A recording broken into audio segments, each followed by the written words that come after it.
we are, everyone, for another fantastic, wonderful, goddamn, maybe even delicious episode of Damanerds. I am stoked and really happy to be here, everyone. Episode 33. I am one of your hosts. My name is MJ, and I'm always accompanied by my buddy over in Canada, Dama. Hey, what's up, Rod? What's How up, you nerds? doing? Episode 33. A lot of threes coming at you. The 33. 33% burnt over here. What's going on, MJ? I'm fucking mad chilling, man. Yes. I don't know about you, but over here in Canada, it is April 26th. It is 9:38 p.m. in the 13th year of Sander. Yes, and it the is. funny thing about this time zone is that there's also another person in this time zone, which also happens to be in this session on this call with us nerds now. We have the one, that's the only, Dan Robinson. What up, D-Ro? D-Ro is here. Damanerds. Yes, yes, it's a pleasure to welcome you, buddy. What's going on? How are you doing? We're doing what we can, and we're getting by just fine, man. Absolutely. Fuck yeah. Yeah. That's what I like to hear. So everyone is going to be enjoying this wonderful episode. It's going to be good. It's going to go deep, especially for the people who don't know about this OG player, because Kendama has grown tremendously since D-Ro, you sadly kind of parted ways a little bit, took time off. I know most people know that you are still playing Kendama. I think everyone who kind of quits doesn't really quit, if they were a pro or whatever. They just, take some time off. They're still playing with the Dama. You don't quit. And that is a topic that every single group of Dama players has talked about at some point. Because we all know someone who has taken that step back from something that used to be such a regular occurrence in their everyday life. Now, I'll say this. I have not gone a single day without playing Kendama for years. Fuck yeah. And yes. So respect. While I will say that I've taken a pretty significant step back from more of the mainstream aspects of Kendama, the passion hasn't gone down even the smallest bit. Hell yeah. And And the love for the game is just as strong as it was before, if not stronger. And I'd be slaying that shit still. Fuck yeah. Nice. I think that's what everybody already expected and just wanted to hear. For all of us, I'm sorry, all of you nerds who don't know, I'm fucking nerding out a little bit here because, if you guys don't know, this is fucking D-Ro. The guy who's... Okay. I don't know, I'm hyped. Come on, here. String Master Flex from back in the day. I'm just hyped to fucking talk to D-Ro. Never mind to fucking... have him on the Dama Nerds. Never mind to be talking about Dama. Just this good vibes, man. It's good. I'm hyped. Yeah, hells yeah. So let's go and give a little introduction. Maybe D-Ro, you could do it the best yourself of who you were at the time when all this shit was happening. When fingers were snapping. When chicks were digging it, when everyone was whistling. Are we talking about the 70s? Doing backflips, jumping and jiving. Let everyone know who you are. I was gonna say, I think I missed that train. Come on, dude, you were totally on it.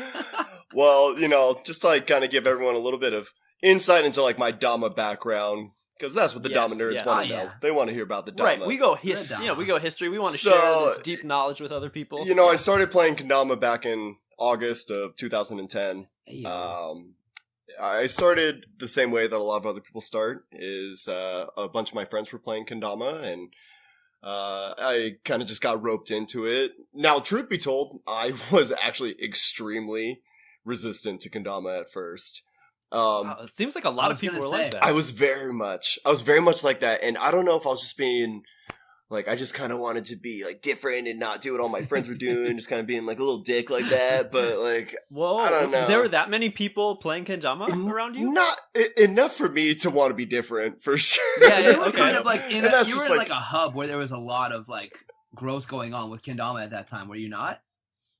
Yeah, it was a very, very small thing at the time. Very small pocket of my friends knew about it. And so eventually I caved in and got myself that blue TK16 And, very nice. And it was just ups and downs and lefts and rights, ins and outs from there, man. It's just been nothing but love for the game since August of 2010 till the present day. Okay. And did I miss it? You said where you were living when you started? I was in Spokane, Washington. All right, Washington. Yeah, which is where I live now.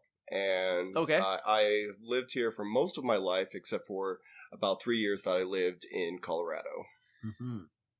Okay, nice. Mm-hmm. And so for me, everyone, living in Japan, getting into Kendama while I was here back in 2008 and stuff, I found out about all the Kendama players, of course, through YouTube. But there are a few people who I didn't even know until Kendama World Cup, the first one, 2014. Or maybe like right before that. Like Bonds was a great example. I did have no idea who he was until everyone, like all the Japanese players, were like, yo, I think Bonds is gonna win. I'm like, who's this Bones guy? And then they showed me they showed me his YouTube, one of his YouTube edits with KenCo and stuff, and I was like, oh man, pretty intense. Okay.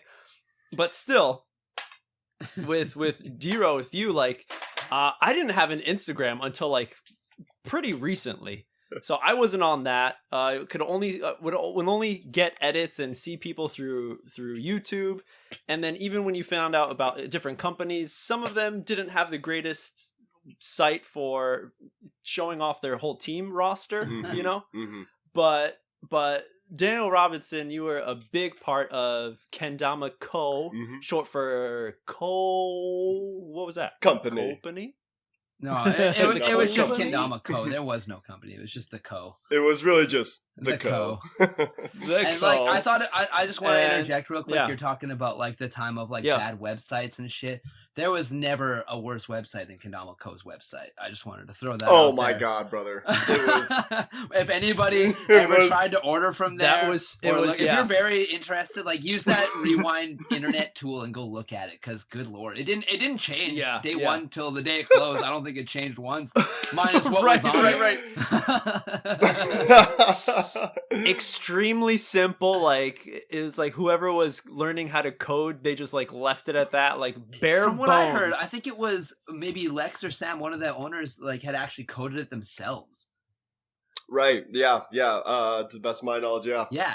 And that was Lex was the main guy in charge of all of that. Yeah. So like I've heard that like through the grapevine, I thought from memory anyway, if memory serves, that Lex coded it himself. So like, I guess if that's the case, then fuck yeah, props, dude. You coded your own website and used that the whole time. So what if it was shitty? It was yours. That's fucking tight. Rather than paying for fucking Shopify or some whatever shit. I respect the fuck out of that. I'll click a couple extra times and wait a second if I have to. Yeah, that's good. It's good to try and balance it out. Like, oh, there were some good parts about it, but yeah, that shit was jank. Yes. Hell yeah. But sorry to interject. Yeah, anyway. I mean, it did what it needed to do. But yeah, so seeing you on the internet, D-Row, like you were a master of string. Like you were one of the first players that I really saw utilizing the string in different ways, really bringing back, the old school, like sitting on your grandma's lap while she's teaching you cat's cradle type shits, Now, what inspired you to really like go down that path of play compared to everyone else, especially on your team? Because all the old heads know, like, the fucking KenCo team was like untouchable. But you stood out. Oh my, that's yeah. Well, thank you very much. So how did you? Yeah. What's interesting, like together that about stuff? the path to like the string tricks was when I was first learning how to play Kendama. I knew that lunars and lighthouses and birds were possible. Those balance tricks. It was possible, but I was nowhere near being able to do that. I wasn't skilled enough to do that, and so what it was, and this is so true for a lot of tricks for players that were from even as early as 2008, 2009, but especially like the 2010 to 2011, 12 era, is you were almost forced to create tricks because you didn't know how to do these other ones. It's true. And so fucking true. And so when I'm like, okay, my friend, for an example, a good buddy of mine, Joe, at the time, he could do lunars, and he could do lunar flips and lighthouses, and I was like, I know that's possible, but there's no fucking way right now, you know? Yeah. So what other options do I have? Well, I've got cups, I've got kicks, and I've got this string. So it started there. And so I started just kind of twirling it around in just kind of fancy ways from getting from one cup to another. Yeah. That later evolved into sort of an interest into spacewalks and aerial type tricks, really animated style tricks, really dynamic. That then turned into what I call string walks and string manipulation. And good thing you didn't call it tightrope. Yes. Yeah, yeah, can't do that one. Can't do that one. And so now it's at string walks and string manipulation. And at this point, now it's just kind of a blend of all of those things. But really what the core of it was that idea that we knew tricks were possible. We couldn't do those tricks. So we had to make up tricks that we can do. Yeah. Mm-hmm. That is intense. But now that I think about it, that's true. Dude. Like, there's plenty of tricks that I could see other people do it, and I'm just like, I don't want to waste the time, or it's just like I'm really not getting a hang of it. So you move on and you find an open window that you can easily access and do tricks in a different manner. And you'll get to those other ones eventually. You know, you'll get to those other ones. Yeah. You'll get there. Yeah. You know, eventually. Yeah. So, but in the meantime, let's do some string tricks. Yeah, man. No, I vibe with that so hard, man. With that, like, you're talking about that era of people who like kind of were forced to create tricks, because like I also come from that era. So it's like in that time it was like, yo, like I've learned these tricks and like I know of these tricks, but I want to like do something like I feel like this is doable, or like you just like that's just the natural progression of what was happening, right? It was just like, yo, I can do this, or you'd fuck something up and do something weird and be like, yo, that was kind of cool. Wait a minute. Maybe I can like recreate that, but actually control it, you know? Like, and in all honesty, like that was why I learned how to spacewalk forward. Like, that's why, like, you know, people talk about like rod style moon circles. It's only because I didn't fucking know any better. Like, I was just hucking it the way I thought it was supposed to be. Right. I legitimately didn't know I was doing it backwards until I went to Dama Fest in 2013 and had met like all those pros for the first time, and they were like, "Yo, that was sick. Do that again." And I was like, "What do you mean? That was it's the same thing you did." And then I realized, "Oh shit, I'm doing it backwards. Why?" But why? Yeah. You know what's amazing about that is that way back, I want to say this was probably at least 2011. That's like maybe just a stab in the dark, but this was one of the Sac Dama crew. And it was this dude named Joffrey, and he was a left-handed player. Now, a lot of old school Kendama players will know that the Cali scene, especially Sacramento scene, that was a spacewalk community. Yeah. They were huge into spacewalks, especially in those early days of this Kendama like growth in America. And there was this dude named Joffrey who was a left-handed kid from Sacramento.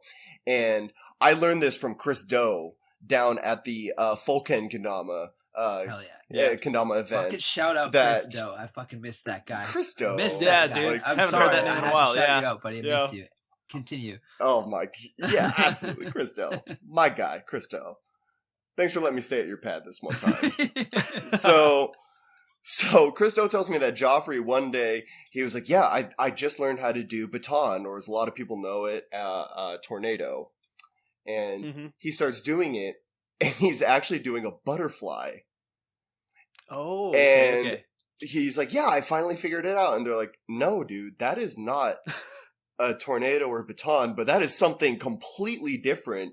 And so from that point on, a lot of people in Sacramento called it the Joffrey tornado. Oh, what? The butterfly. And if you do some real deep searching on YouTube and you look back probably in the Sacramento retrospectives, or if you look back on those videos, you'll find Joffrey in quite a few of them, and you'll see that butterfly back in like 2010, 2011. Yeah.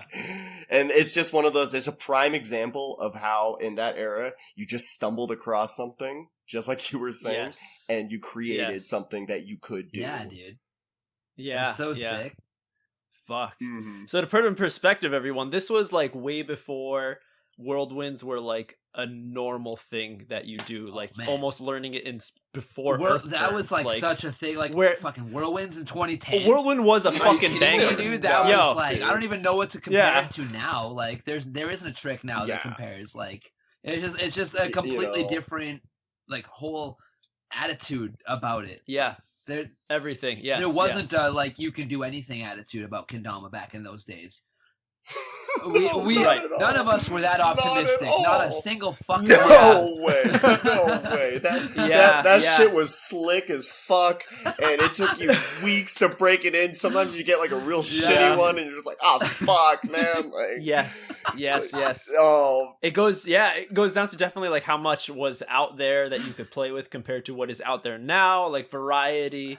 Types of wood, types of paint quality, that really were restricted. The level of quality control. Yes. That's such a huge factor. Kendama didn't give a shit about the players back in the day. Dude. Like nowadays, Kendamas love the players. But back in the day, they did not. Back in the day, at first. It was about the culture, at first. man. It was about the culture of what a Kendama is. And it was like the JKA shit.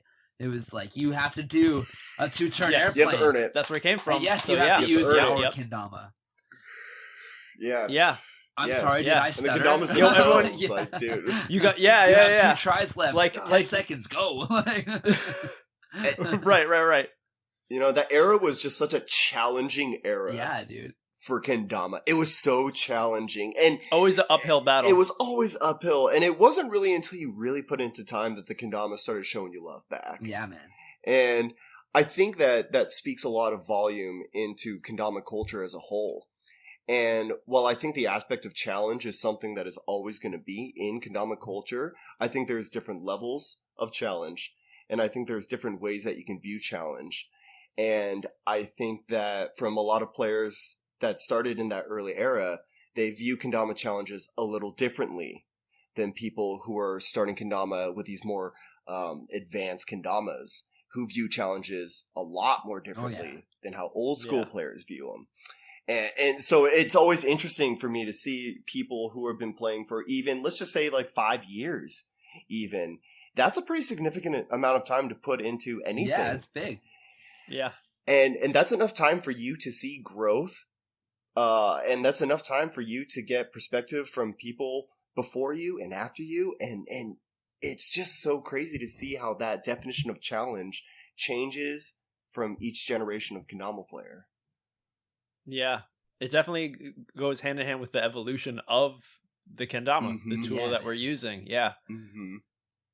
As well as just like the players around them and what tricks have been evolved, what tricks have been forgotten, where people are looking into, using the cups like this or the string like that, like just making the string longer, Mm-hmm. Yeah, man. That was a big difference. It's like I just had something like today. I just opened Instagram. First thing I saw was Jacob Lowe's Instagram, and oh boy, yeah, oh boy. Yeah, right. And he does double. What the fuck was it? It's double. I think it's double tap. Now I'm forgetting what it is. But the hard part is that he does double cloud bounce, and then to like juggle the down spike, and it's just like all this shit. And it's just like I watched that today, and I just had this moment where I was just like, what the fuck did he just do? Like that is like some shit that like he just did something that I thought of but never thought I would ever actually even see it done, never mind even think of trying to do it. And then he did it twice in a combo with like a bunch of other double shit, and it's just like, what the fuck, man? It's 2020, I guess, this is like that, it's that C-Lab 2020 shit. It's just we're in the future, buddy. It's crazy how time flies, and like all of a sudden all this shit that like things that like you would even like dream of, that you're just like, that is like some god level shit, like we're like, maybe if somebody could do this if you had like these kind of fucking powers, but now you're just watching people do that shit, and it's like, sick, I guess. That's fucking awesome. It's absolutely insane. And not only is the trick insane, but then you look at Jacob Lowe's consistency. You look at how often he's posting. He's such a prime clips. example of that shit. Like he's a prime example of the new school pushing the boundary of what challenges can be. Yeah, dude. And right. It's yeah, that kid is fucked, dude. That kid is as well as just putting in so much effort and time to get honed on that, like those cloud bounces and stuff, you know, because like other people like you've seen do, but I'm sure like that's his usual routine, like just that. So that's why he's just so fucking good at them. And you know what? I firmly believe that every Kendama player has the potential and the capacity to execute any other trick that any other Kendama player can 100%. Do. Yeah, right. That being said, like, I'm not gonna fucking do that shit, dude. Like, I'm that's what I was coming to. Like, hell yeah. I'm like, no. Fuck yeah. No, like, no. That is all you, brother. Yeah. And you are, Jacob, if you're listening, you are fucking killing it, man. Absolutely. Yeah. There's no disputing that. Mm-hmm. Not at all. So let's go back to Dan, your welcome, your introduction into the Kenko family. How did that happen exactly? Oh boy. So Kendama-ko, that is a really, really interesting chapter. So I actually first met on many levels. I think a lot of people. Yes. Yeah, on a lot of levels. The whole life of Kenko and yeah. Oh, so many things. So when I actually met Lex Ullman in Spokane, Washington, there was a small Kendama event, I believe in 2011, that was hosted by a couple of local Kendama players named Joel and Micah Estelle. And they held this little competition, Kendama Nation, I think is what it was called. This was also actually the first time I met Chaz Edwards, and I believe a little baby Brandon Meyer.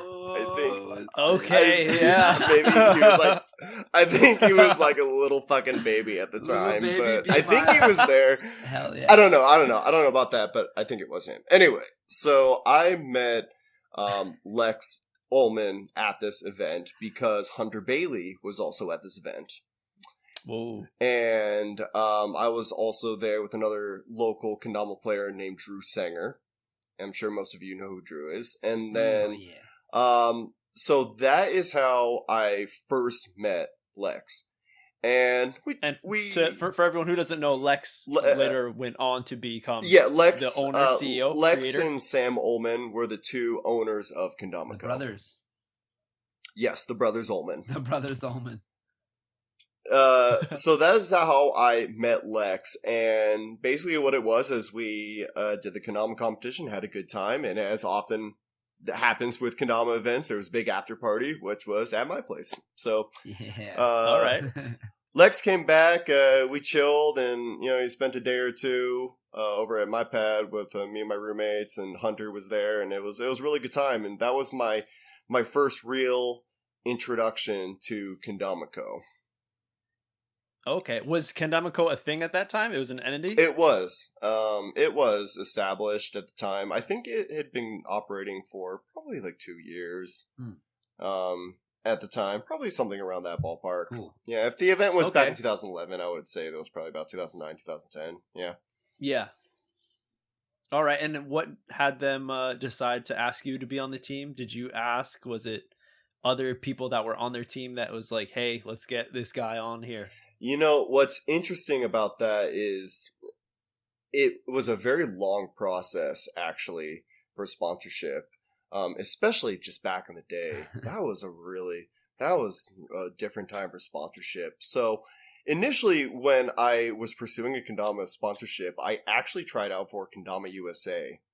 And I have a couple of 2011 Kendama USA tryout videos on my YouTube. Was that, and so that was that's the what year that they chose Smith on the team for that competition? Yeah, that is the year. Just so I can clarify in my brain, Yep. Yeah, they took Smith on that one, and they formed a tribute team that year. Yeah. So what's interesting is, at the time, before I entered that contest, Kendama-ko was hosting an event, or an online contest called the Kendama-ko Beats Contest, which was something I kind of wanted to... It was kind of like, maybe I want to try out for this instead of Kendama USA. So it's kind of like a back and forth. And so I decided to go with Kendama USA. Then after the results of Kendama USA came out, I just decided to pursue other paths in Kendama, and so I looked a little bit more into Kendama.co because, frankly, I didn't really know of too many other brands except for Kendama USA, Sweets Kendamas, and Kendama.co. Yeah. And I was like, I'm gonna go with some Kendama.co stuff, and I started buying some of their products and just started supporting the company a little bit more, started being a little bit more proactive in my community with spreading Kendama awareness. And after a few years of that, there was a contest online for a sponsorship. And at the time, myself and Chris Bosch both entered that contest. And we were able to win that professional player spot along with Bonds. And that was kind of the start of the Kendama.co era for me. Okay. So it was a competition-based thing. I remember that competition, man. That was the first time I had ever seen Bonds in a video. I remember that. And I remember I had seen you had videos before that, if I'm correct, right? Yeah. Kendama so USA I remember already knowing of you and maybe even Bosch before that. Probably. Yeah, that was a cool comp. That was one of those ones, like, same with the Kusa one you were talking about, where, like, there hasn't been a lot of, like, sponsorship contests in Kendama. There's only been a few, and, like, they've I think it was definitely from the beginning because the community wasn't so established. It was in these little areas, these pockets, right? But it's like overall there wasn't huge events where everyone was gathering like there is now. Totally. And everyone wasn't on Instagram. I don't even think there was Instagram. So you couldn't connect. Yeah, so that was probably their best way of doing it.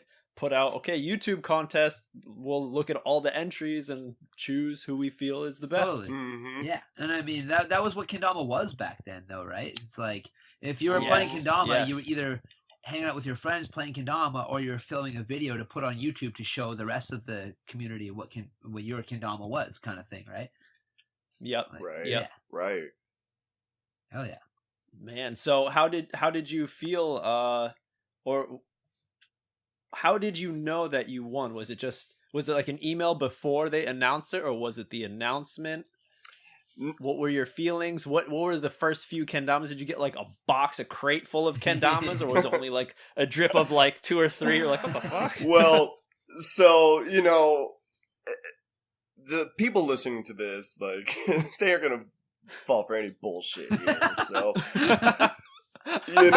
I'll be straight up honest. Like, I was very confident entering that contest. Nice. It was pretty much a surefire thing that I was going to be sponsored. And I don't want that to come off as boastful or anything, but the fact of the matter is I had grown really good relationships with the Ullman brothers over the time that we had met. And I had done my part to push Kendama as far as I felt like it needed to be at the time. And I was having fun the entire time and had a good positive attitude about it. So yeah, I was feeling good about it. And my odds were definitely a lot better than a lot of other people. And did that video competition have a second round, or was it just one? It was just one. Okay. And then the same goes for everyone else who won that sponsorship as well. Just incredibly talented individuals. And it goes for the entire Zen team. Yeah. That was also like the tribute team. Like, it wasn't just me who had that same story. It's just all of these individuals were fantastic people who were talented in progressing the game in amazing ways and who had grown close relationships with these owners. So right. The team came together and the contest was out. The winners were selected and the co was formed. All right. Yeah. All right. And how was the first batch of kendamas you got? They were pretty co. But that was one of the best parts, though. That's kind of what drew me into it, though. Because the kendamas were good kendamas, but no, of course they weren't perfect. They weren't perfect by any means. In fact, they were far from perfect a lot of the time. But there was something about those imperfections that drew me towards Kendama.co. And it was something about the personality of the company that a lot of us who were on this team, we liked to have a good time, man. And we liked to take it up a couple levels. It's just kind of who we are as people. And as Kendama players, we know that Kendama is for everyone. So why not us?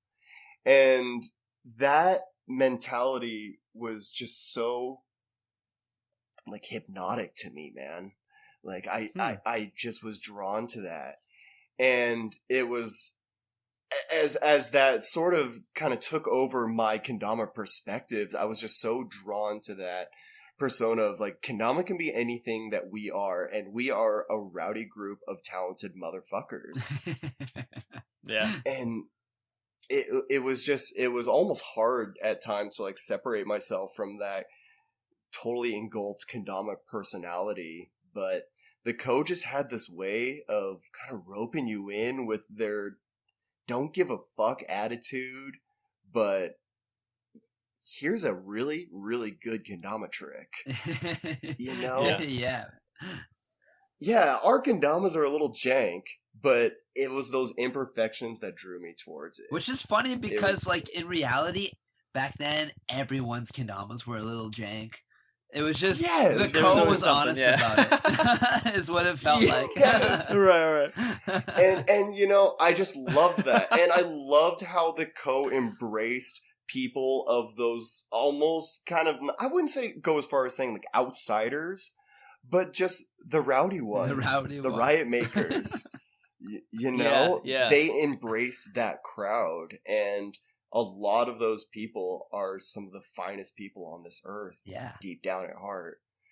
And that was just such an amazing thing for me with Kendama Co. I loved that we attracted that crowd.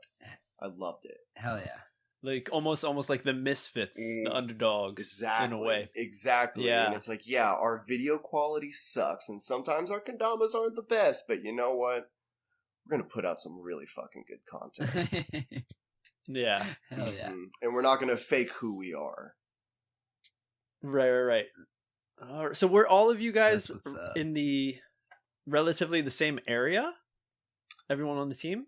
Well, it's kind of interesting because later on it branched out a little bit, but a lot of Kendama Co was in the Pacific Northwest. Yeah. You know, Chris and myself were both working down in Kendama Co for a long period of time. Bonds was also living in Colorado at the time, so 3 of us were in Colorado. Mm-hmm. You know, Sam was in Idaho, Chris June was in Portland, Tana was in Portland. You know, a lot of people were in the Pacific Northwest. All of us except for like Chad and Fish, they were just like fucking down there doing their own. Like I don't know what they were doing, but they were down there. But everyone else was mainly in those little pockets. California, even when the Zen team, you know, Steph was in Canada, so Steph was on the Zen team for a little bit, but for the most part, it was like kind of just in the Pacific Northwest, like West Coast kind of area. I just love when you talk about Kendama Co, like how many fucking people have been on Kendama Co. It's actually insane. It's so insane. Yeah. Like it's actually crazy. It's like, and that's like honestly like maybe how you would know that like that's like a homie company. It's just like that's where like a lot of the OGs were at least at one point. Whether you went a different direction, whether you had like a disagreement, you didn't feel the same way, whatever. Like you were there, you were still there. You know, like it's very interesting to me to look back on. Oh yeah, there's so you left your mark on the Co, or it did that to you. You know. Yeah.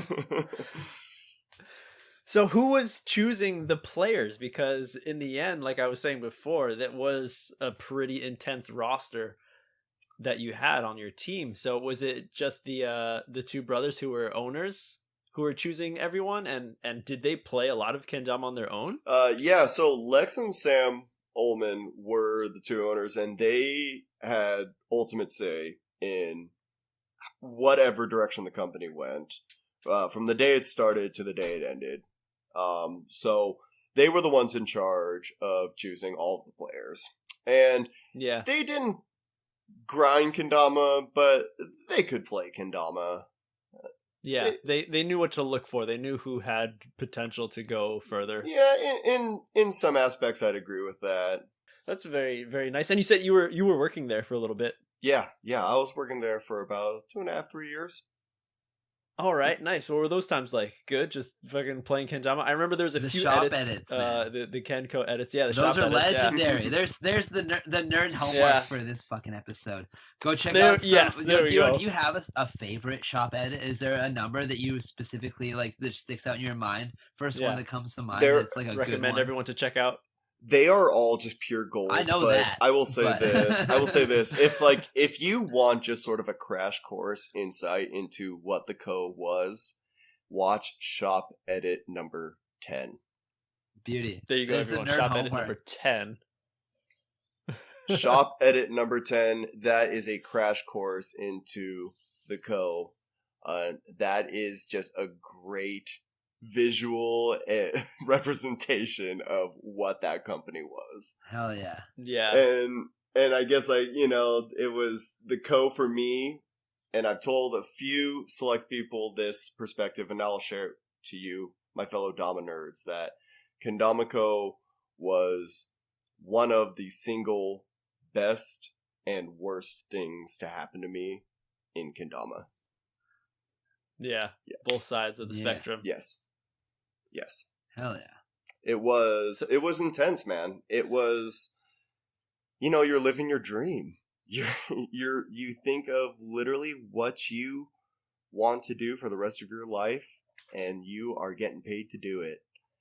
Yeah. And it was just the most fulfilling thing.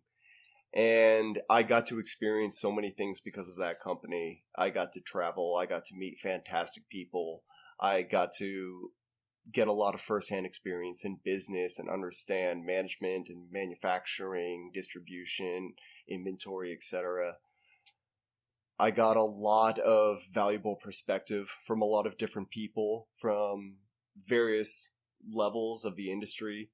Some of them were representatives, some of them were poster boys, some of them were manufacturers, but just learning all that firsthand was just almost invaluable to me. And on a more emotional side of it, it was just so fulfilling to me that my passion, it was that cliche of, you follow your fucking dreams and they come true. And it's like, holy shit, it actually happened. Yeah, right? This is almost too good to be true. At that time, how old were you? I first moved to Colorado in 2013, I believe, so I was about 23 at the time. There you go, fucking on top of the world. Mm-hmm. I was ready to go, man. And yeah. Like I said, I got to experience things that a lot of people just won't be able to experience in their lives. And unless they really dedicate time, energy, and resources to it, and a lot of those things were just handed to me. What 24-year-old doesn't want to get a plane ticket to Japan and say, you ready to go to Japan in 2 weeks? Well, I mean, you also put some time in, too. It's not like you were just selected randomly. Like, you were selected because of your dedication to something. So, I mean, you've put in some effort to it, It's true, and while I was at Kendama, I did act at first as the general manager. So a lot of the day-to-day operations were dependent on a lot of the decisions that I made, which was a lot of responsibility to keep going. Of course, I had support there with me, so it's never a one-man show. But I definitely brought a lot of strengths to the table. So it was good that I was able to get a lot of these benefits and feel good about the work that I was doing behind it as well. Mm-hmm. And then, as those extreme highs reach their peak, inevitably what happens is the extreme lows start to snowball. And a lot of those low points that came from Kendama are still hard to look back on.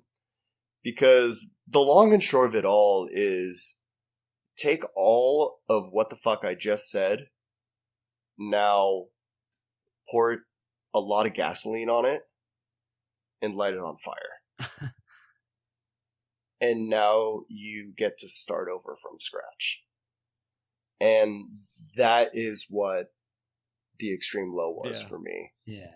And even through those extreme lows, that Dama was still challenging me. And now I was faced with a different challenge of how do I react to this extreme low and still preserve this passion for this thing that brought me here in the first place. Fuck yeah, man. Yeah. I think that happens with a lot of people that go into a certain profession of where it's, I mean, we even, pretty much covered it with Mash on our talk with him, where when you're doing something for a passion, it's so great, but when it turns into something where it's your livelihood, it pushes you to a point of like, is this really worth it? Can I really stick with this or not? It's not just a hobby of it becomes a choice of like, do I pursue my passion and maybe and less than like what I possibly could be making if I was doing something I maybe don't enjoy as much, but I'm also fully qualified to do. It's a hard choice to make, man. It really is. Right. Yeah. It pushes you one way or the other, because there's plenty of people I know who would love to get into the kendama scene and be a part of the business world of it, but it's like, I wonder how true that would be once they hit all these these experiences that you've had, Dan, of these highs and lows. What I ultimately learned through the entire process is that balance is key. And balance is a topic that I feel like speaks to so many different aspects of kendama on just so many different levels. Balance is key. And so what I found that works for me personally is that when I was living my dream with Kendama, I had both my left and right, my creative and my logic, both into this one basket of Kendama. And there was no balance in that. It was all kendama. It was everything I did was kendama, because not only was that something I was passionate about, but it was my livelihood as well. Everything was there.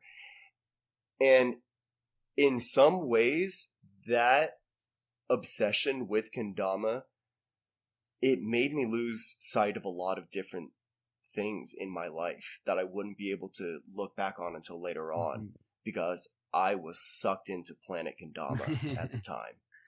I was sucked in because it is a cozy, fun fucking place to be. Absolutely. And at the time it was paying my bills. And so what happened is when that came tumbling down, right, since all of my eggs were in that basket, I didn't have anything on my creative or my logic side to fall back on because everything had been shattered. So what works for me now is, and a lot of people don't feel like this, but this is what works for me, is that I have a complete separation now between my logic and my creativity. I have a very tough time seeing myself getting involved back in the kendama industry, because kendama plays such a wholesome, pure role in my life right now, and probably will for a long time, that I want to keep it that way. And I wanted to continue to contribute to my life in that way. And I wanted to have my logic side be my job, my profession, my future careers. What I have with Yolk's Fresh Market, pursuing corporate level positions with that company. Because that is what is going to give me the most balance in my life. And when I'm able to balance that logic and that creativity, it's just perfect. You find that equilibrium point, and everything is good from there. That's fucking sick. Something that I was thinking of while you were saying, like, you keep saying balance and creativity. In my mind, I've always thought of it as like business and pleasure. There's like that old like adage, like you don't mix business and pleasure, right? I love that. But it's exactly what you're saying too. Is on the same tip. I love that. Little different perspective, kind of different words. So. Yeah. But that's exactly right. It's the exact same idea, and I love that. And everyone kind of has their different approaches to it, and that's the best part, is that everyone has these different perspectives, and we all play kendama. Yeah, man, absolutely. But like something that I also thought of while you were saying this is that that pure dedication to that that creativity or that pleasure side of kendama, like what you're saying, how you've segregated it in your mind, kind of, where that I think is something that, like, we've talked about this in past episodes with, I think it was Ben. We were talking about like judges and who are people who are good judges in Kendama, and I think you were one of the first people to come up, and I still think in my mind you were like one of the best judges in the world for Kendama, one of the most qualified people to be a Kendama judge in any category, really, because you're in it and you're fucking passionate about it, and you've been in it since the beginning, and you understand what it is because of that, right? And I just think that that's a very important part of that, is that segregation of that business, that pleasure, that creativity, that logic, however you want to put it. I thought that was a cool little point that kind of clicked in my mind while you were talking. So I wanted to bring it up. I love that. Well, thank you very much. And it's just such an interesting topic to go over with Kendama players, because the planet Kendama is just such a wholesome place, you know? I mean, sure, some rowdy shit goes on. Yeah, rowdy, we all know that. Yeah. We get that. Yeah. But like, all in all, it's a positive, wholesome community. And so when you talk about these topics of like having to separate that wholesome love from like the hard logistics, the hard numbers, and the cold hard facts, that can be difficult sometimes. Yeah, and all of a sudden isn't as fun anymore, right? Takes a little chop off the top just to get her in there, you know? It is. And it's, I know, and it's such a buzzkill. It's such a buzzkill. It is, but like the cold hard facts is that you need that if we want to keep progressing Kendama the way we want it to go. Hell yeah, man. If we wanted to get it as big as we need it, then we need those perspectives. It's like, in a way, you're almost like in a very different kind of way, but you're almost describing like a Grom's mentality versus like an OG in the things mentality. You know what I mean? Like, you're looking at it in two different ways. You're looking at the same thing. You're both trying to do the same thing.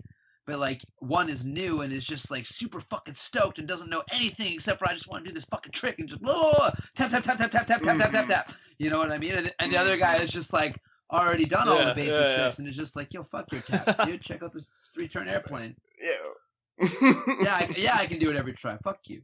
Like, yeah, you know what I mean? It's like it's very funny, like the levels that you can take that to within, like, even just within Kendama. Never mind if you want to look at life, that's a whole nother fucking multitude of answers. But yeah, that's a different portal. It is. We're on planet Kendama. Yeah. I like that term. We're on planet Kendama right now. We're gonna stay. We're gonna stay in this realm. We can float, but we gotta stay in planet this Kendama, within the ozone. Right. Yeah. Yeah. A few people, took a little vacation to planet Kududin for a little bit, and then they're like, all right, let's go back. Planet Kendama. Oh, that's that for a second. Take a little break over there. Yeah, but that's true. That it makes sense to go back. You're bringing. It sounds like you're bringing Kendama back to what it was at the beginning for everybody. Just a good time. No stress, no nothing. I feel a lot of people, I even see like posts about on Instagram or Facebook saying like, hey, I'm in a Kendama lull right now. I don't know what to do. I feel like I'm not progressing. And it's kind of sucks because I'm not the person that feels like that. I'm fucking happy with whatever. I'm just happy playing it every day, doing the simple tricks, whatever makes me feel good. And it's good I think for some people to think about that. It's like, you just enjoy it. Sometimes you got good days, sometimes you got bad days. You don't have to be the best unless you're trying to, be the fucking trying to beat one of the Gallaghers or some shit, you want to be on stepping on that podium. And on that note, it's interesting you say that because I feel like players that have a tendency to post those, like, I'm in a lull right now, I'm having trouble creating tricks, those are the players that have a propensity to challenge themselves very often, especially in terms of the level of technicality and difficulty of their tricks. Those are very like self-motivated Kendama players. Yeah. Which is a fantastic trait to have. Absolutely. But on that note, it's also like sometimes pushing yourself is good, but there isn't anything wrong with complacency, at least for a little bit.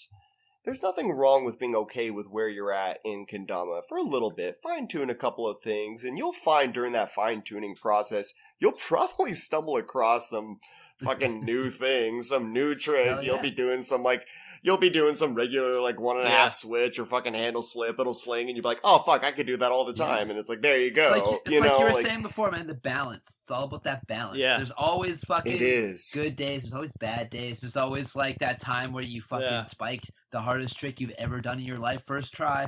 And there's the other time where you try a fucking earth turn and you smack yourself in the face so hard you have a fucking tooth through your lip or some shit. You know what I mean? Like, it's just... Been there, done that, you know? Just, like, we've been there. Yeah, that's balance, man. You just, like, there's the ups and the downs. You just gotta enjoy them all. You gotta ride the wave. It is. Balance. It is like that, man. Let's go to one of the high points. You coming to Japan. Tell us what that was like. I know I first met you with one of the brothers. Lex. I don't know who it was. I didn't really talk to him much.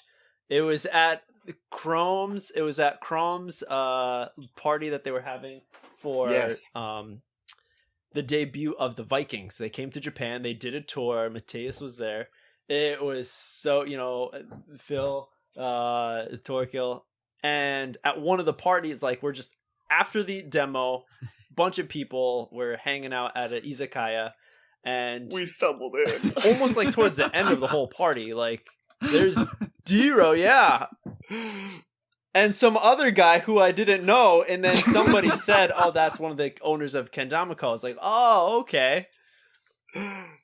That's some good But that shit. was like way before Kendama World Cup. So, all right, this is some shit. What was that trip?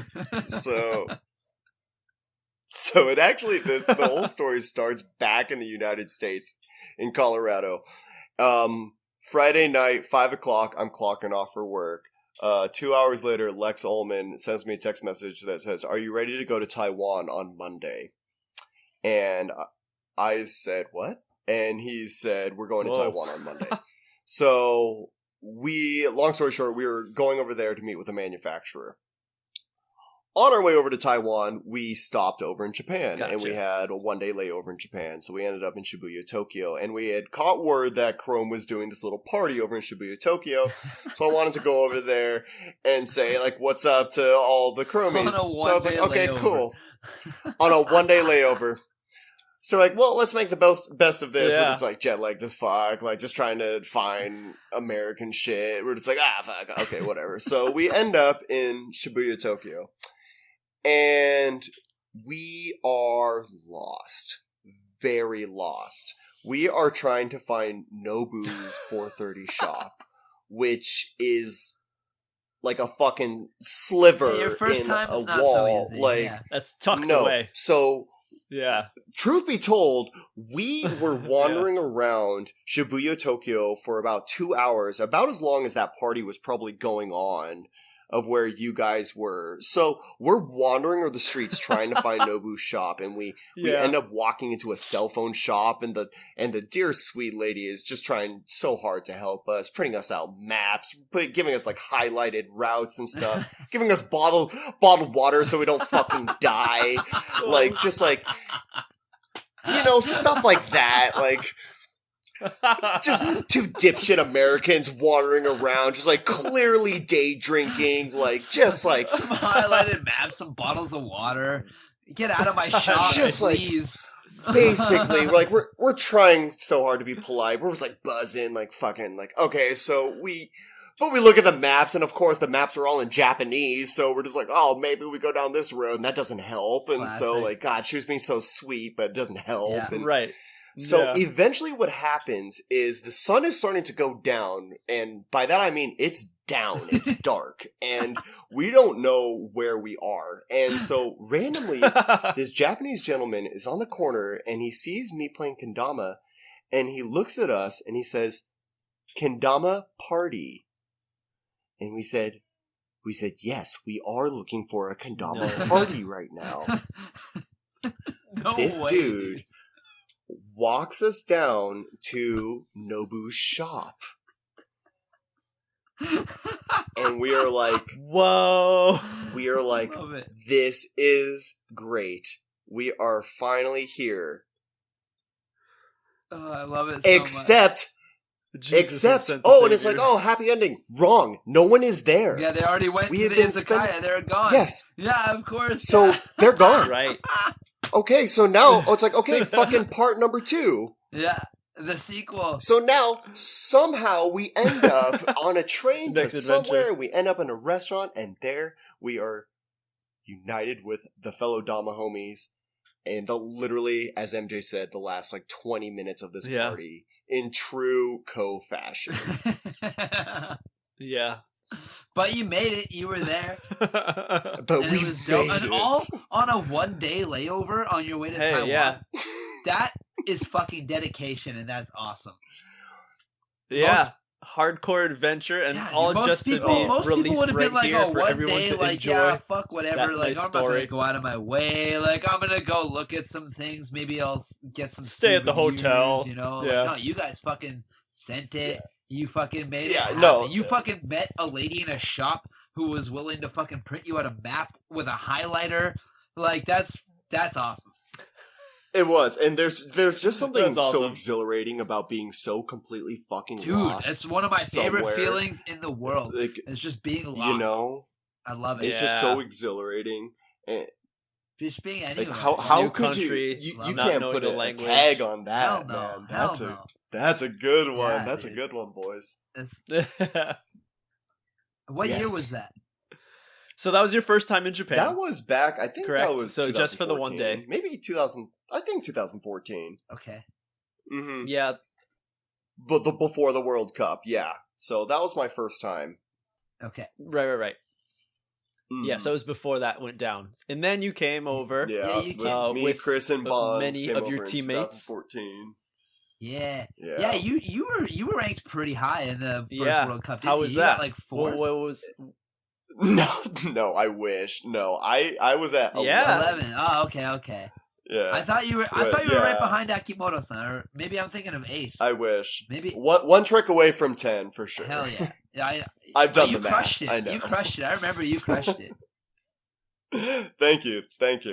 Yeah, seriously, that was one big thing that in Japan, the sales or the want for Kens fucking soared. Yeah. Because they're there are 3 players they sent made so top 10. Holy shit. It's such an important era of Kendama. Oh my god, dude.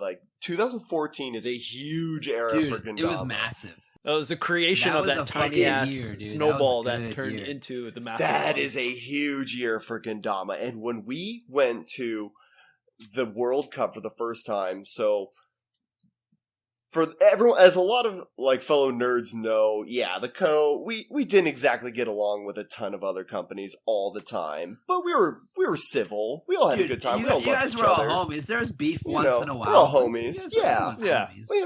We're all homies, and so it was never through and through. I feel like though, it wasn't the whole company versus the whole. It was a couple people here and there. That's it. Here and there, and it's so when we got the opportunity to go to Japan for the first time, where a lot of our homies had already been, it was all right, this is our opportunity to just embrace this and go all in for this incredible life experience. Hell yeah. And so when we got there, oh my gosh, this is a little trivia on the trip there. Oh my god, there's so many fucking good stories. God damn, dude, you guys are just gonna be God, I cannot believe we invited him on. He just would not shut the fuck up. Dude, it's I got time. It's too late. We keep going. It's fine. It's too late. It's too late because I'm already going. Yeah. I'm already going. Seriously. It's over. We're all in quarantine. So when we were going to Japan, we got these free drinks on our way to Japan because when we were getting seated, the airline, oh gosh, whatever, you know who they are. They were hey, we're not exactly tall enough to close all these overhead bins, so can you guys go down the rows and close all these bins for us? all these sweet little tiny Japanese ladies. And so we're we got you. And so we did that, and they served us up free drinks. It was me, Chris, and Bonds were fuck yeah, this is gonna be. That's too fucking funny, man. Yeah, and so when we got to Japan, so I'm half Japanese. My mother is Japanese, and so it was always just I wouldn't go as far as saying like it's a dream of mine because that sounds like fucking, but it was something I really wanted to do was to go to Japan. And so when I got to Japan, it like instantly hit me, man. It You're telling people like when you're asking what's your name, you're like, my name is Kiyoshi. Okay. Hello. Kiyoshi. Okay. So I was like, God. Come on. 2014. Everyone Kendama, was chanting that shit at World Cup. Dude. Like, there is just so much, especially this trip. So, like, the whole thing with Kiyoshi, okay, get this shit. So, get this shit, man. So, whenever we would be in a group and we'd be, like, ready to go do, like, a performance, they'd call up the co. And so, like, everyone's like, oh, fucking Chris, awesome, Bonds, wow, he's amazing. And then Nobu would always be like, something, a Kiyoshi. And then the crowd would always, like, laugh. They'd always kind of laugh at me for some reason. Like, not like a mean laugh, but just kind of like a, like, okay. And so I'd go up and, yeah, exactly. And I was just kind of like, interesting. Kind of like so cute. Eventually, I was like, I have to get to the bottom of this and why this keeps happening at every demonstration. Yeah. Like, he introduces me as Kiyoshi and the crowd laughs. Like, I have to get to the bottom of this.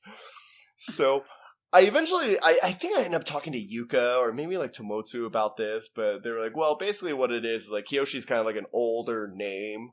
And so a lot of people in Japan like think it's kind of funny that this like young like American dude like has this really like old Japanese name. Hell yeah. And then there's like this hella tall but like half Japanese dude. Yeah. And so they all just kind of found it like kind of amusing. I was like, okay, I can dig that. I can get along with that. Yeah, it's like if your name was like Mortimer or something. And then the 2014, so then the competition comes, 2014. We were all feeling confident about our runs. I was like, fucking Bonds or Chris is gonna win. Like, I just knew it, dude. Like, I just knew it. I've been playing with these dudes for a minute now. It was fucking close, too. Yeah. It was so close. It was close, and the other thing, too, is Yeah. there were a lot of other big hitters that probably could have clutched it, but they weren't able to But go they that didn't. year. Yeah, but they didn't. They weren't able to go that year. And so, when that happened, it was just, like, insane, dude. It was just insane. And, I personally felt really accomplished for what I did, but I was really, really just proud of Chris and Bonds for what they had accomplished. And in less time than me, for sure. And, it was a really, like, man, when you look at the 2014 era of Kendama, specifically the 2014 Kendama World Cup, this is always something, this runs through my brain every single year for KWC, and has ran through my brain every year since 2014. And I'm sure everyone who was there remembers this. Is that when we were all crammed into that little fucking room for the 2014 World Cup, they would call someone's name, and everyone in that room was chanting that person's name. Dude, for real. For real. Over and over and over. Keith Matsumura. Keith. It was a mad fucking hype train. It was nonstop. People were playing amazing. Yeah, seriously. And then all of a sudden Zawad would put on some fucking like classical music or something. I loved it. That was Keith. What? You gotta choose your own song. Chose, like, I think it was Mozart or something. It was something very super classical, chill. calming and like music. everybody's like hype and like Keith.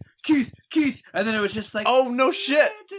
No shit. Just total zen down. Oh, that's what I didn't know that. It's fucking awesome, dude. Yes. I loved that. Yeah. And every single person, because I remember getting in my group with Christian, and oh my goodness, his name is slipping, but I know he's from either China or Hong Kong, and he did fantastic. So much love to you. Please, if you're listening, please reach out and remind me who you are, because you did amazing. But me, Christian Frazier, and that guy, we're all in a group together. And when Christian was hitting tricks, we were just like, fuck yeah, Christian, like, you got this. We were amping each other up. Yeah. I got up there. Christian's like, bro, you got plenty of time. You got this, take your time. Just fucking nailing tricks. We nail our runs. And that was, hands down, the most united I've ever seen the Kendama community. I think it's like nobody cared exactly who won, or it was all just, everyone was just so stoked that this massive event is happening. this is a Kendama World fucking Cup, especially for you guys traveling from overseas coming to Japan. For many people, it was possibly the first time. Dude. So it was just oh my god, like this is it. That was it was this crazy. This is why this is what the dream surreal, is, man. And it was just this crazy blend of your business and pleasure all coinciding together in this one. Your business and pleasure are just fucking all over the table in front of you is what's happening. Just all over. Yeah, the tie is all around fucking whatever you're pleasured by. Just the business side is getting it. Just you know what I'm saying. You do, dude. It's just like, oh my god, dude. Like, it was just crazy. It was just such a united Kendama front in that room, dude. Oh, there's so much love, and then Seriously. The event finished, and it was such a fucking high note. They had the after ceremony, and Tomotsu gave that fucking speech of just this was his dream that he wanted to fucking make the Kendama World Cup happen for so long, and he broke into tears giving that speech. And then man, that shit was beautiful. Oh, dude, it's so beautiful. I'm getting goosebumps just fucking thinking about it, man. For real, man. That is just that was life right there. That was real life. That was some 2014 Kendama shit right there, man. Right before we went to the first ever sake party. Right. we couldn't even leave that room. The first time any of us had ever chugged from a sake barrel. The first time we carried someone in a sake barrel. There was a lot of firsts going on that night. That was a crazy night. We were just so how long does this party go for? And they're like, well, it's pretty much until you guys finish that barrel of sake. Yeah, well, that was when we found out that they do that ceremony where they're singing the song. Massive cool. barrel, and then we find out that it's a whole ceremony, it's a real thing, they're calling on the gods of sake to bless us for this beautiful thing that we've accomplished, and us not finishing it is a huge ritual sign of disrespect. Ritual shit. So it's if you don't finish this sake, you are probably going to hell, is essentially in that kind of sense, essentially. So that's when we all pick up the sake barrel, who is it? Dan, and we just start chanting until Dan's over here fucking and then on to the next one. Who is it? MJ. More chanted names, one, right? Just fucking. It was so good, dude. That year, man. That tradition has carried on every year since. I can't imagine that's a very traditional ceremony in Japan to have that sake barrel carried in and shit, right? Yeah.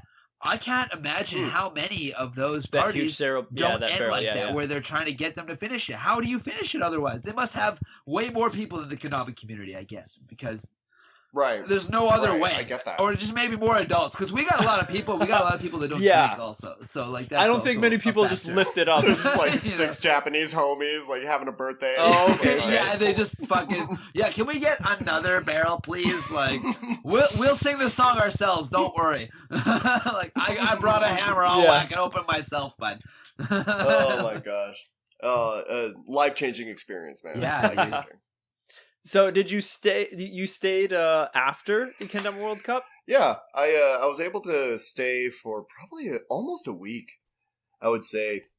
In 2014, we stayed for about 2 weeks. So the first week was mainly competition oriented, and the second week was more about kind of embracing ourselves in the Japanese, or embracing the Japanese culture, and really indulging ourselves in it rather.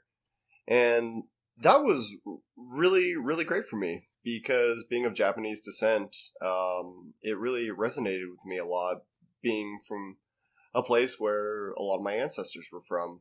And little Daniel Robinson trivia is that my great-grandmother Hamamoto, she was from Hatsukaichi. And when I first brought Kendama over and showed my relatives, they all said, great grandma Hamamoto.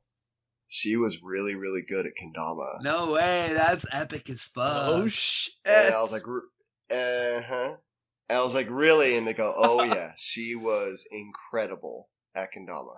And so whenever I would show them tricks, they were like, yeah, that's good.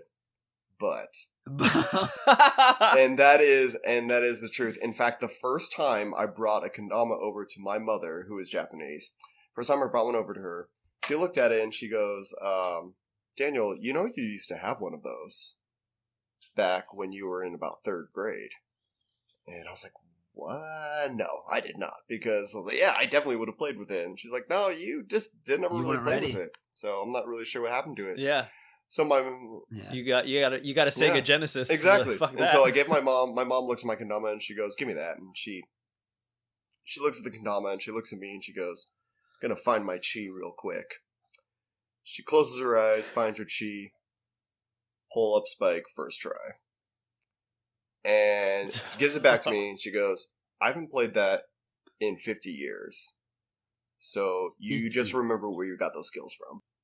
Oh, damn, dude. And those 100% true stories that happened very early on in my Kendama life. Oh shit! Whoa! Yes. So you're coming from like a deep lineage of Kendama players. I guess fucking so, dude. That's crazy. Incredible. That's fucking amazing. Isn't that funny? Yeah. It makes perfect sense as to just like how passionate you are and how like wholesome and how you don't give a fuck about the business side of it. You're just like, I'm just fucking trying to have fun with it. Right, man. So deeply rooted. It makes sense, man. Yeah, deeply rooted is a great way to put it. Extremely. It's beautiful. It's bringing a fucking tear to my eye. I love it. So then after that, you were still going to a few Kendama World Cups. Yes, correct. I went to the 2015 Kendama World Cup as well, and that was my last time that I was able to visit Japan. So far. Yeah. Yes, so far. Yeah. To be continued. Right. Yeah. As always, it never stops. I've never been to Catch and Flow. But you're gonna have to bring that baby road to okay. You know that. Ay, caramba. You know that. That's true. You don't even tell me that. Right, hasn't crossed your meet mind, relatives. Don't even tell me. I mean, of course, it's crossed my mind, bro. Of course it has. Just when all this COVID shit is all done and over with, no one's really traveling much anywhere. Let alone man. With a I'd infant. Be probably on my way to Japan around now ish if it weren't for this COVID shit. Dude, that's right. What happened with that? I mean, COVID happened, dude. I applied for the working visa. Gloken was gracious enough to be stoked to have me back and want me back and help me out getting a fucking working visa. And COVID happened, so everything got canceled. So they were kind of like, well, your visa's probably going to go through, but like, there's nothing for you to do. So like that was before anything even got really crazy. So it's like now it's like I couldn't even travel there if I wanted to. So like, you know, I'm gonna have to buy a boat if I want to get there. I guess. Oh which funny enough, a very good friend of mine is looking into buying a boat and is learning how to sail. So there's a good chance I might be sailing to Japan in the near future. But that's a different story. Open waters to be continued for another nerd episode. Journey. That's from a different pocket protector. Fuck. Sorry, that one was a stretch. I went deep on that one. Sorry. I like the commitment. Pocket protectors. You'd hate yourself if you didn't say it. Yeah. D-Rock, I always had a question about the KenCo t-shirts. There was always a little joke, a little dad joke that was always put into. I'm sure there were many. They were good. Right, there was the JKA seal, and it was an actual seal. Because in Japan, it's common to say seal instead of a sticker. So there was the seal shirt. There was the string happens shirt. Yeah. Dude, let us not forget the Kotato. Oh, the Kotato, yeah. The let's go deep on model. That. Like, those two are the most legendary for damn sure. Right. Those are actual. Do you have any backstory on those? Let's go with that. I have so much backstory on. Please unleash the Kraken, please, on those ones. So let's start off with what they were for the people who don't know. Like, first of all, like, we at the Co, we love just like pulling pranks and fucking with people. Like, it was just like part of the culture. It was just kind of just who we were. And so when April Fool's Day came around, it was like, oh shit, dude. Like, it's time to get to work. So, like, the first year what happened is Lex put Mugen's on the website, and there were no Mugans, and what happened is every time you drag it into your cart, it would just like automatically go back to the menu. And you fucking asshole! So kids no! As if the site wasn't bad enough. so yeah, I just think it's like glitched not only out. is like little Timmy's mom like, what kind of website is this? But it's just not even working, and so it's just like, oh no! So that was what started. Oh, poor little Timmy. And so then later on, what happened is the Crow model came out, and the Crow model was designed after some of the super sticky Kendama USA Pro models came out, when like this the rubbery finish was really first starting to like emerge. Yeah, this was still when people were still hating on it, right? Like, and this is when people doing were that shit. Yeah, they were like kind of like hating on it a little bit, and like we had the code. We were so far up our own Dama asses about our Kendama play that we were just like, man, fuck that. And so the Co made the Crow model, which was made out of like industrial strength Velcro, and it was a Kendama that was covered in this Velcro, and you could just land it in the most absurd, fucking ridiculous positions because of all this Velcro. And they released it as the Crow model, as a sort of a little jab at the Pro model. So that was that. And so then the string happens is just a play on the phrase shit happens. Because you know, every Kendama player knows that, man, that fucking string sometimes, bro. Like that.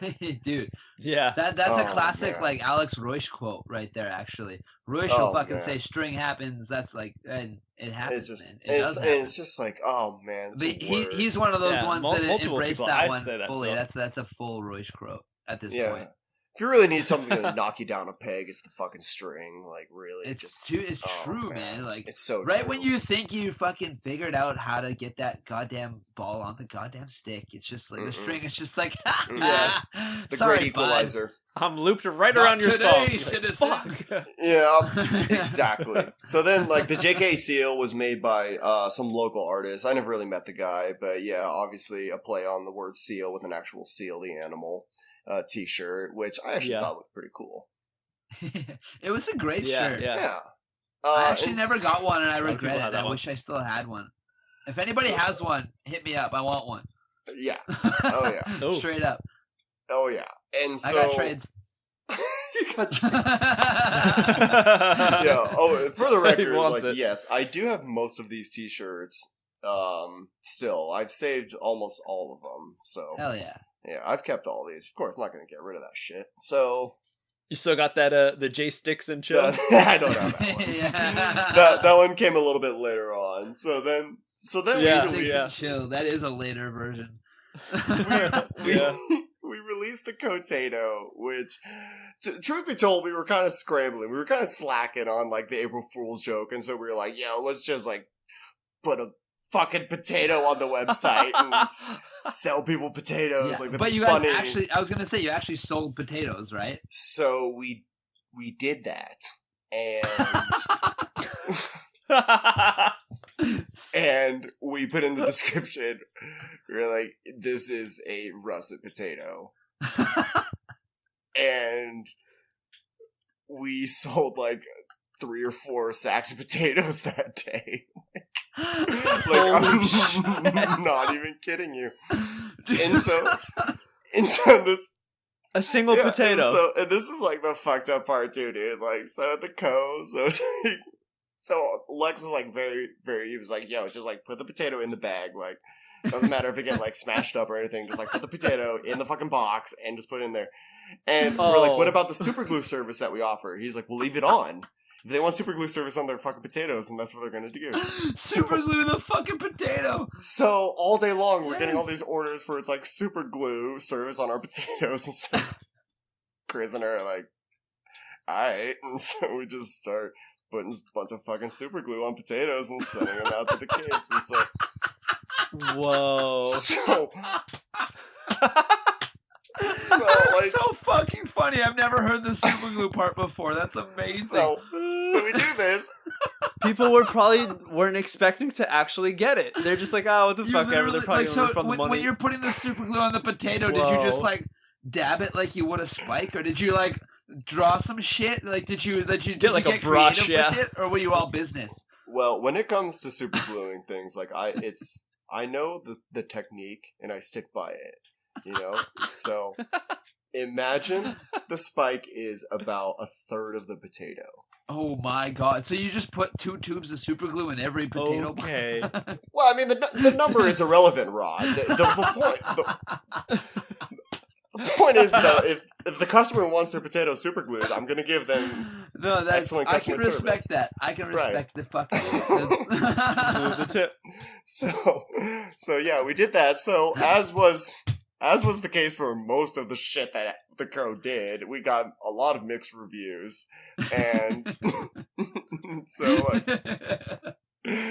got like a few kids that were like, "You guys are fucking funny, like you guys are just so fucking funny," and it was like, "We just love you guys, like we're gonna buy extra Damas just because of this. They were good sports." And then we got other people who were like, "What the fuck is this? Like, this is a fucking potato," and we're just like, "We're sorry, you're dissatisfied with your order. Like, if you'd like to make a return, we can't help you, but we can give you money, like right. You can keep it. Don't send it back. Yeah. We'll refund you. We had to give a couple of refunds. But I mean, it was obviously a potato. Like, what were they expecting? Well, the fact is that they should have known better when they ordered from us in the first place. One look at that website, and you should have known that some shicey shit could happen. And then, if you order a potato on April Fool's Day, like, then, brother, that's on you at that point. Yeah. You know? If you order a potato on April Fool's Day, that is pretty much on you, actually. You know, that's on you at that point. But I mean, good on the fucking Dama homies for getting on there and ordering a fucking potato. Like, just to support and just to see what's up. Like, that's actually pretty legit. You guys sold fucking, like, you're saying like 3 bags of potatoes? That's gotta be fucking a good 50 potatoes. Yeah, it was probably about like 40, 50 potatoes is what we ended up selling. Did they come with stickers? I'm that on point with my guess, to be honest, but like that's a lot of potatoes. Yeah, it was probably about like 40 or 50 potatoes. And, so that's about that's like 40 or 50. Okay. I'm being a little nice. Let's say there's like 20 to 30 homies. Let's be conservative. They're trying to like help out and like, you know, like support just because they just want to see me. The rest of them are probably just some little kids who are just like, "Give me the Kendama, I want to shred Kendama." Like, it's probably something super rare. Like, yeah. But it's got to be like, you know how like Supreme released a brick, right? That's what I'm saying. And they sold bricks. Yeah. It's like, if people are just like, is this real, yes or no? There's plenty of people who are like, okay, it is April Fool's, so I'm, for the fuck of it, I'm just going to order, see what happens, not expecting to actually get a potato a few days later. It's like Rick and Morty did the same thing a couple seasons ago when like they had that one, I think it was season 3. It was going to come out. They made a fucking April Fool's, like, haha, like everybody's waiting for like a year for the next episode, and they're like, yeah, new episode on April 1st. On April 1st, yeah. Yeah, and I fucking didn't watch it for a week because I was like, they're full of shit. There's no way. And like, and then I found out. I think it was Sweets was like, no, dude, they actually put it out. Like, you should watch it. It's pretty good. And I was like, fuck, sons of bitches, they got me. Gotcha. And it was just never again. It was just such a Co thing. It's just that sort of troublemaking, like mischievous. Just we had to do it. That man. shithead meant that steal a forklift in Japan and fucking take some shit out. I was not okay. First and foremost, good just to get this out there. That's a different story. I know, that was after my time. That was after all of Kendama's time. I'm pretty sure. Wasn't there? That was after my time. Oh yeah, that was great. Yeah, but that's a good story. If you guys don't know that story, that's gonna have to wait. I'm sorry, but that's just too epic of a story to spill the beans on. Yep. Anyway, stay tuned next time. So, oh fuck. Let's segue over, Dan, to now how often you play Kendama. You're not sponsored by anybody, but it doesn't matter. Everyone just likes to play Kendama, have a good time, as you still do. You still post on Instagram every once in a while. Tell us about the what times you have to play. Usually, are you a night session? Do you do it like in your lunch break? You in the morning? You know, it's integrating Kendama into my routine has been really interesting these past couple of years. Actually, nowadays my schedule is very, very busy. I'm still working full time, and I'm also expecting a baby girl in June. So very soon. Yeah, congrats. So a lot of housework has been getting done. with that, and then of course just spending time with Alexis, my beautiful girlfriend. She's just amazing. She's just been so amazing during this entire process, despite how chaotic things have been. She's just been awesome. And so between that and working, it has been a little bit of a challenge to fit Kendama in, but every single day I'm carving out some bit of time. It's usually when I get home from work and I have, even if it's just like a quick 15 minutes just to kind of dink around and do the tricks that I do every single day, I'll do that. Sometimes on the weekends I'll have a little bit of extra time, play for a half hour sometimes, maybe even an hour if it's really, I have a lot of extra time, but it's just such a meditative thing for me that it's kind of just more of a thing for me to unwind with. And so in some ways, it just kind of naturally happens when I'm just kind of walking around the house and I just kind of get drawn to the Kendama out of nowhere. And then I just kind of get sucked in for about 5 minutes and then kind of put it down. And so it's a very small segments of time that are kind of carved out, but almost carved out in kind of an organic way. Like it's almost as if like it kind of knows when it's a good time to play Kendama, and when I'm like feeling it, and my brain just kind of goes to that place. Like now's a really good time to play Kendama, and especially in these like just kind of like falls off the shelf. It's like, hey, yeah, exactly. It's just like what the fuck? Right it like falls into like a lunar position, and I'm like, oh fuck, I'm still bad at those. I should try that. It's so weird, and it just sounds like a crock of shit, and I don't really buy into a whole lot of that stuff. But man, like Kendama is just.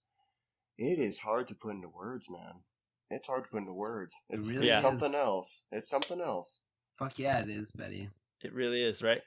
Comes and goes. All right. Well, dudes, we've been grinding hard for a while. It's been really good. We've gone deep. We've gotten awesome stories from this OG legend, D-Row. We're going to open up on Instagram. I asked a few of the people's who are following us. If you're not following us, do that now. So next time we have a guest, you can catch a story and ask them a question. So we got a few questions for you, Dan. Right. Here we go. Best Battle at the Border memory. Oh my gosh. Battle at the Border memory. The best one. Let's go with the best. First one that comes to mind. All right. So the best memory of this actually involves Matt Dakota. Oh, I love it already. Okay. I love it already. This is the best memory of Battle at the Border. We were at the Dama after party, having a good time, and we all had crashed in the house and wherever Dama players crash. And I come to find out that the next day that Matt Dakota had randomly like got up in the middle of the night and like pissed on Christian Frazier's, I think his girlfriend at the time, or maybe on Christian, but he just like got up and was like playing with wrapping paper and like pissed, and like it was kind of wild. I don't know if I remember that 100% correct, but it could have happened. But I do remember Matt Dakota doing some weird shit in the middle of the night and me waking up and being like, what the fuck, Matt? Like, what are you doing? And he was like, I don't know, dude. I was just a little drunk. But I was like, bro, what the fuck? That was probably one of the best memories of it. Aside from that, though, hilarious. Just spending time with like Chad and Fish, that was such a good time. And the All Out Domination crew, that was fantastic. Oh, nice. Oh man, I think I've actually heard that story before. I think Dakota might have told me his version of that story, but I don't know how similar or different it is. I have no idea. It sounds similar. Either way, Matt did some funny shit, and it was just I loved it. Sweet. Next. Would you rather only play 2-finger lengths forever or be stuck with small cups forever? Oh, shit. Oh, that's a god-awful question. That's a tough one. I'm going with the string for sure. That's like, would you rather be deaf or blind? Like, that's like the same kind of shit. Like, Come on, that's like all I play now, guys. I'm always like about 3. Oh, I'm not 2 fingers. I'm usually about like 3, but all my cups are fucking old. Two is shitty as shit. Even if you play 3, 2 sucks. 2 is so bad. 2 is tough. It doesn't matter. Even if you only play 3, 2 is so bad. Like, the purist in me hates to say it, but man, that shit sucks. Like, it's tough. No, dude, I always thought 2 was too shitty. 3 was good. Yeah, well, it also depends on how big are these little caps. You know, are these like modern day middle cap or little caps? Yeah, like you say that it's like what are my fingers smaller than other people's? Maybe we're all thinking the same thing, and that's the difference. Like I don't fucking know. Who knows? Yeah, man? Yeah. I'll go with string. We'll go with yeah. Yeah, we'll go with string. All right. Here we go. Next, we'll talk about paint: silk, sticky, natty, or cushion. What kind of? I know you play a lot of new Kendamas. What kind of paints are you rocking? That's an interesting one because I have a pretty good variety of both modern and classic Kendamas.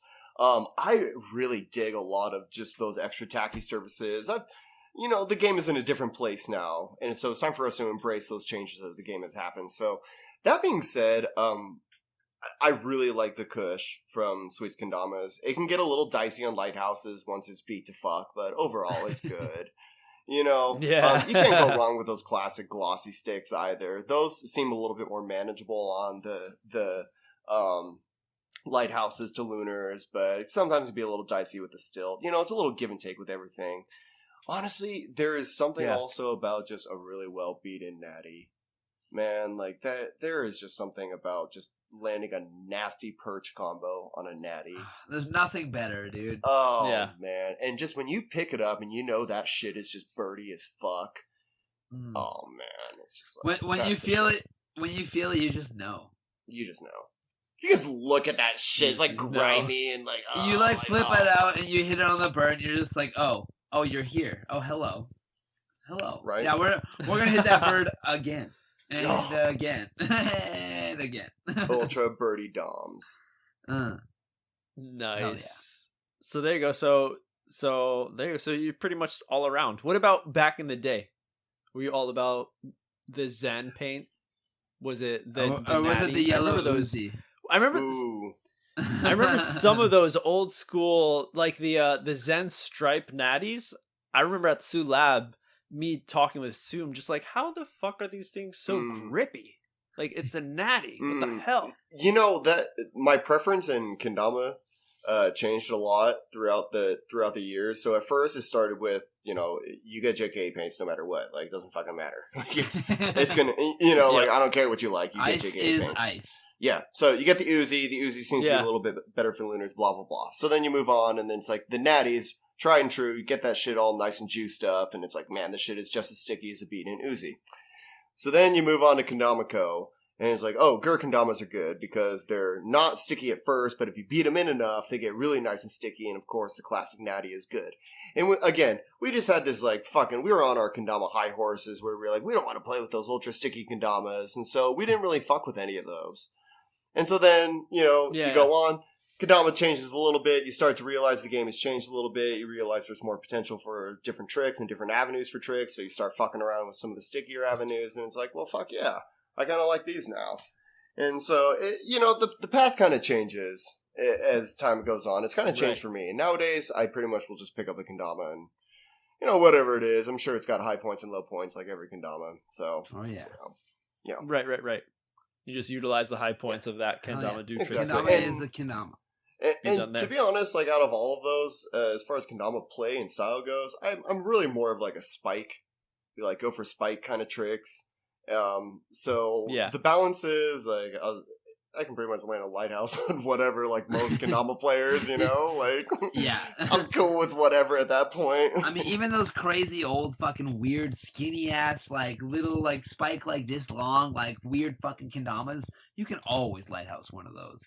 I guarantee that's been tripped out. Like, always. It has.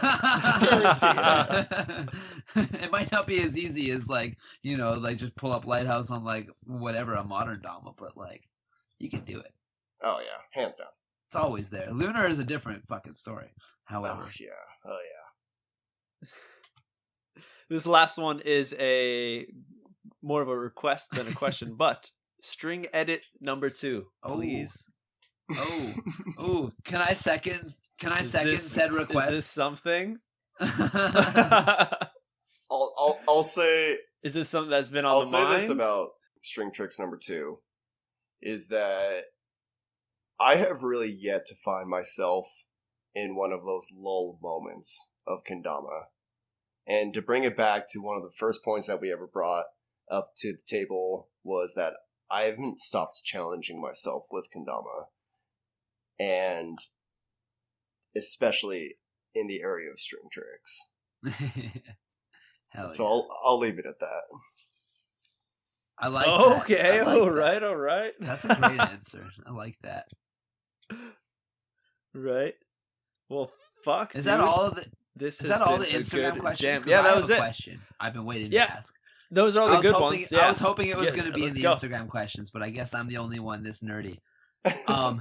Were you around for the KenCo story? Were you in all of that? So what?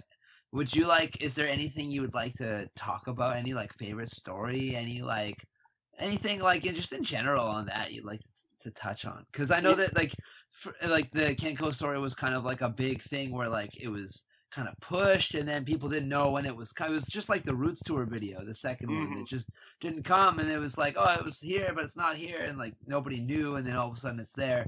So now the Roots tour video is, or I'm sorry, I just said Roots tour. I meant the KenCo story. The KenCo story is out now, right? So, is there anything you want to fucking talk about? Any good story? Anything?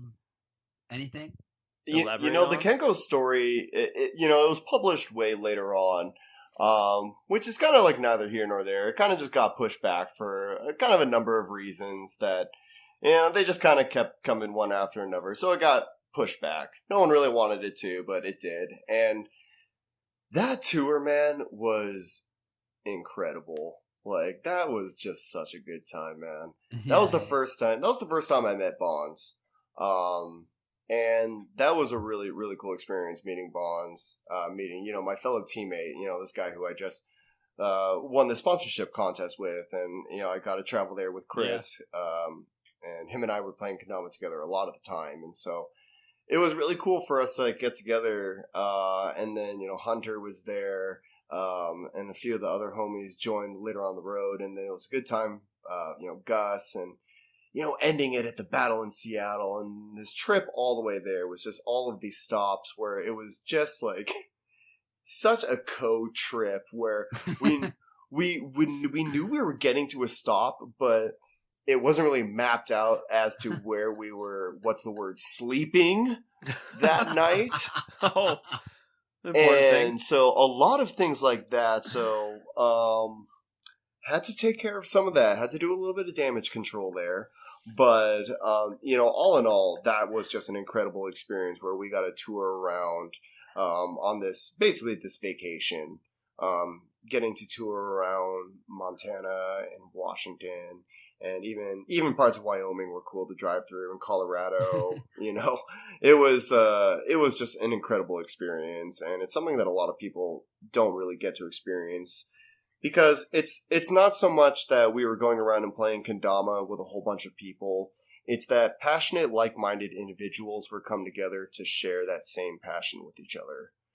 And that's something that you don't really see a lot in today's society. In fact, it's kind of sad when you hear someone who doesn't really have a hobby or things like that. I mean, it's not that you feel bad for them. I'm sure they're happy and great people, but we as Kendama players have this passion that has brought so much to us that you can't help but feel bad when someone doesn't know about Kendama and Kendama community, You can't help it. Or at least have their own community of their own, Exactly. Right, and I hope somewhere. they do. And it's just when you are able to get together with a group of individuals that share that same passion, and you're able to just share stories and perspectives and fucking play Kendama and just smoke and drink and eat and sleep and wake up, and hopefully you get to the next event on time, and it's oh fuck, we haven't showered in a week, well fuck man, we better get going to the next spot, and it's oh, it's a battle in Seattle, Bonds, oh fuck, you won, dude, damn. Like, it was just such a fun experience, man. Hell yeah. That's fucking awesome. Yeah. Good that's basically what I wanted to hear. I just wanted to hear your perspective on it, basically. Nah, nothing but good stuff. Yeah. Man. Hell yeah, man. This has been a good fucking sesh. I'm so stoked to just like talk to you, Dan. It's been way too long, man. We haven't hung out in way too long. But it's even better to have you on the Nerds to like, share all this knowledge, share the stories with the world, the nerds, the nerd-wide, worldwide nerds. What? Nice. I like it. Hell yeah. Definitely worldwide. I know there's some listeners over in Europe, some in Asian countries as well, who are listening, learning a lot about this Kendama history, because we talk to a lot of people. We talk about a lot of old school, old man Kendama tricks and the habits that we've had. Yeah. So a little insight to all the people who have learned about it within the past few years. So it's really, really great to have you on, Dan. Thank you guys so much. Yeah, it's just been an absolute pleasure talking to you guys, and I'm so thankful to have met you guys and so many other Kendama players, and to have Kendama in my life. And to anyone listening, please do anything you can to support this movement that we have, that is Kendama, and especially these Dama nerds. These guys put their heart and soul into everything that they do for Kendama, for their communities, for this podcast, and for our community. Which, as you know, is just an amazing, amazing entity. Yeah. So thank you guys so much for having me. Yeah. And as always, so much Kendama love for all of you. Fucking unite. And you nerds know what it's about. On that We've been note, nerding out for 33 episodes. Yeah. You guys get it. Fucking, we got Patreon. Exactly. We got Instagram, at Damanerds. Hit us up. You can ask questions. You can fucking hang out. Whatever the fuck. We've been hanging out for a while. Exactly. So, MJ, it's always good, as always. D-Row, much love, buddy. I'll just tell you I love you for 4 more hours if we keep this going. So on that note, we got to keep going. The nerds are everyone's out.